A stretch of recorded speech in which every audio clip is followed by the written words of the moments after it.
Assalomu alaykum, hurmatli televizor ko'rguvchilar. Yaxshimsizlar? Dunyo qurultiyi Tor televiziyasining kunlik xabarlar programmasiga hammanglar xush kelibsizlar. Men İftixor Abdurashid. Bugun seshanba.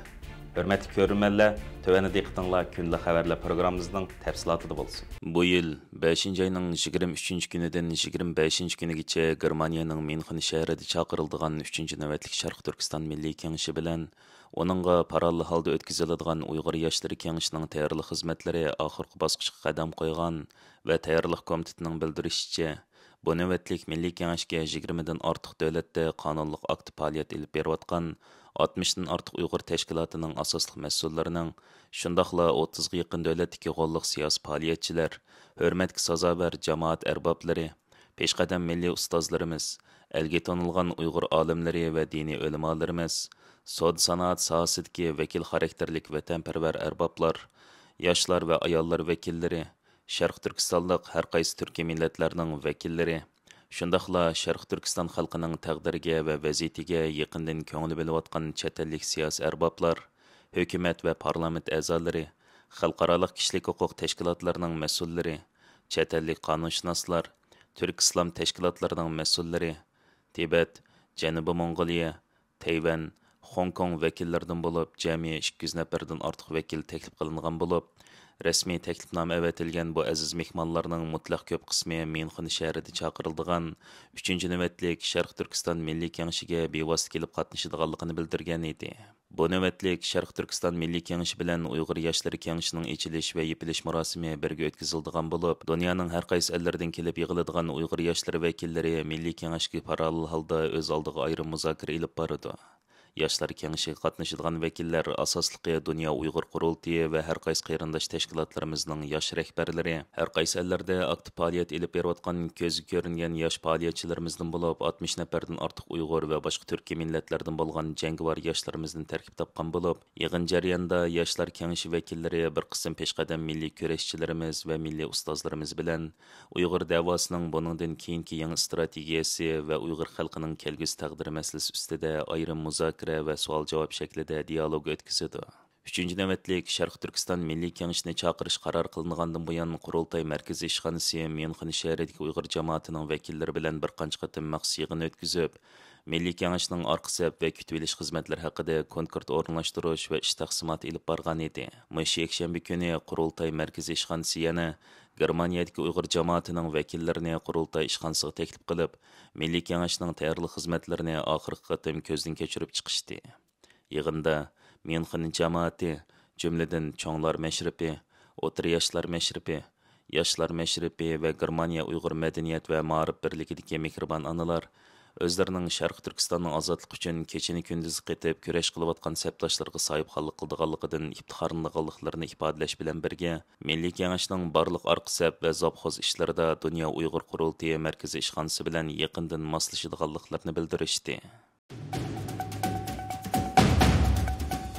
Amerika prezidenti Donald Trump payshanba kuni Amerika bilan Xitoy orasidagi savdo urushi ustida to'xtalganida, o'zining Xitoy hukumati bilan tamojna beji masalasida oldimizga bir qancha haftada kelishadiganligiga ishonganligini bildirdi.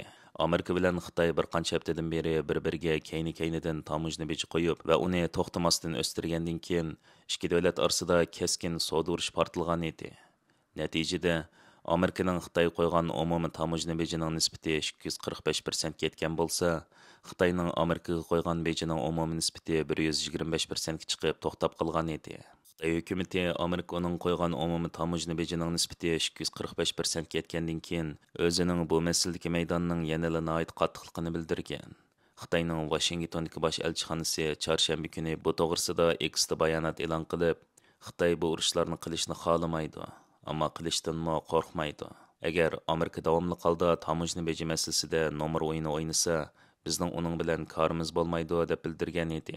Ammo Trump Xitoyning bu masalani hal qilish uchun suhbat qilishga tashna ekanligini bildirgan edi. Trump payshanba kuni Xitoyning yuqori darajalik amaldorlarining amaliyotda Amerika bilan bu masalada suhbat qilish uchun ko'p qatim aloqa qilganligini bildirib, biz Xitoy bilan bu masalada kelishadiganligimizga ishonamiz degan.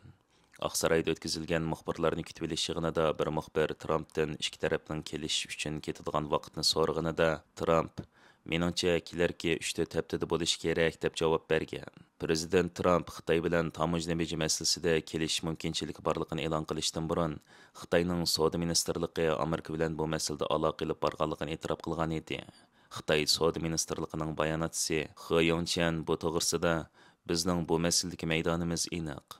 Ya'ni Amerika taraf bilan iqtisod va savdo jihatlarda maslahatlar ilib berish yo'limiz ochiq deb bildirgan. Xitoy hukumati yana mushu hafta bir yuqori darajalik amaldorni o'zining savdo vakili qilib tayinlagan edi.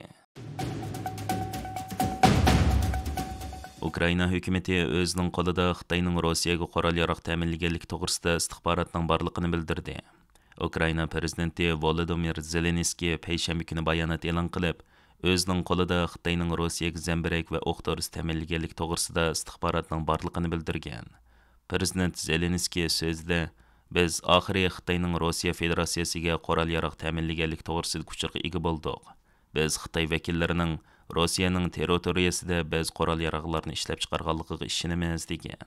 Zelenskiy so'zda yana bizning qo'limizda Xitoy bilan Rossiyaning davlat mudofaa qobiliyatini kuchlantirish uchun bu maqsadda ishbirlik ilib borgan paketimiz bor deb o'zining Xitoy raisi Xi Jinping ilgari Rossiyaga qurol yarog' bermaymiz degan va'dasiga xiloflik qilganidan afsuslanganligini bildirgan. Janubiy Xitoy attiganlik gazetasining bu to'g'risida bergan xabariga qaraganda, Ukrainaning Xitoyni bu masala ustida ayblashi Xitoy bilan Ukraina orasidagi munosabatni texmi murakkablashtirib ekan.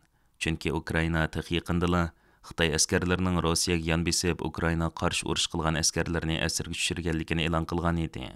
Mazkur gazetda aytilishicha, Xitoy taraf seshanba kuni Ukrainada tutilgan 2 Xitoy askari masalasidan foydalanib, uni ko'ptirganligini bildirgan ekan. Ukraina hukumati dushanba kuni o'zining 2 Xitoy askarini oldingi safda asirga tushirganligini bildirib, bu 2 askarni muxbirlarni kutib olish yig'iniga elib kelgan edi. Muxbirlarni kutib olish yig'inida Jang Rimba va Wang Guangjun deb atiladigan bu 2 askar o'zlarining yolg'on va'dalar va tordagi askar qabul qilish e'lonlari orqali bu urushga qatnashganligini aytish bilan bir vaqtda Rossiya bizni oldi deb bildirgan. Bu yig'inda Xitoy askar Jang Rimba ilgari o'zining pajarni bo'lganligini bildirib, u mening pul topqim bor edi.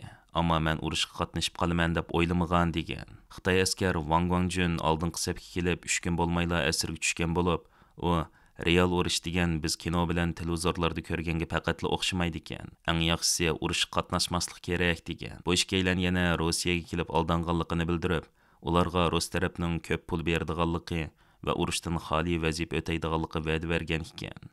Ammo Rossiyaga kelishi bilan qo'lidagi telefon va bank kartlarini musodir qilib, uzun o'tmayla oldingi safga avat o'tgan ekan. Muxbirlarni kutib olish yig'inida bu 2 Xitoy askari Rossiyani qattiq ayblab, boshqa Xitoylarning kelib bu urushga qatnashmasligini tavsiya qilib, o'zlarining urushda hech kimni o'ldirmaganligini bildirgan. Ukraina prezidenti Zelenskiy o'tgan juma kuni Rossiya tarafda turib, Ukraina qarshi urush qilayotgan bir qancha yuz Xitoy askari borligini bildirgan edi. Hurmatli ko'ruvchilar, yuqorida diqqatingizga kunlik xabarlar programmamizning tafsilotini sundik. Kelar qitimliq sonimizgacha ko'rishgacha omon bo'lgaysizlar. Stansiyamizning YouTube kanaliga a'zo bo'lishni unutmang. Xayr xo'sh.